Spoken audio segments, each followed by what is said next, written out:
Unresolved Problem segment tonight. Is the media really capable of being objective, thereby being free?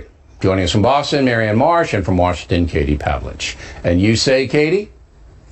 Well, I think that we've seen, not just recently with the Trump administration, but over the course of the past 3 decades, that much of the press is just liberals parading around as objective journalists. And I actually think it would do the country more of a favor and regain some credibility if they could just admit that they come at the news from a liberal perspective, and that's the way that they're reporting the news. We also now have a lot of conservative outlets doing the same, and people know where they're coming from, so therefore they're able to discern the facts for themselves. And everybody should understand there's a difference between opinion shows like this one and hard news reporting. We're talking about hard news reporting.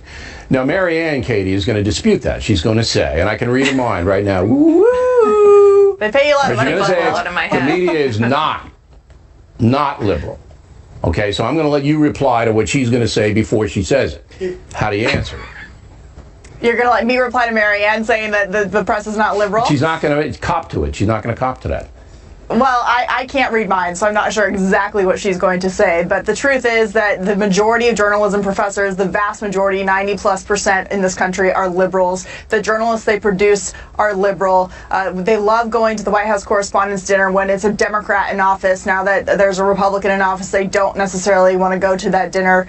We see questions being asked of Republican administrations that we don't see asked of Democrat administrations. The list goes on and on and on. And so the evidence is clear that the press is certainly biased to the left, and there's a reason why Andrew Breitbart used to call it the Democratic media complex, because that's exactly what it is. So, Marianne, go ahead. Just state your case real quick, and then I'll get to the specific questions.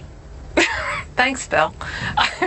Are there some progressive reporters? Yes. Can you see it in their work? Sure. But is that true of all the media? No. And is it true that they're all carrying the Democrats' water? No. I say and there 10 are plenty to 1. of examples out there. An accurate figure? There are plenty. Have you done a survey? Have you done name-checked everybody? There are plenty of reporters out there, like Julie Pace of AP and Jonathan Karl of ABC, who are at the White House, who were very tough on Obama and very tough on Trump. Chris Wallace was tough on Priebus yesterday. You asked Trump about Putin, and you made Fox fans unhappy. That's how it should be. Tough on everybody, facts for everybody, and I think a lot of people are getting more of that than the critics and others are suggest. You are a very media-savvy person. Name the conservative presence on CBS News. Okay. Name reporters? The conservative presence on CBS News. Name the conservative presence on NBC News. I think John Dickerson is more conservative than you portrayed him in the clip tonight. Maybe that's true, but he's certainly not a conservative presence. NBC News. Robert Costa does a terrific job as a contributor from the Washington Post. Costa? Yeah. I don't even know who he is. I do know who he is, and he's a good reporter. Yes, that is true. He is very good. But he's not a conservative presence. He may be a good reporter. He's on an anchor. He's on all the time as a contributor on all the programming. A conservative. On ABC News, who's a conservative presence? John Karl.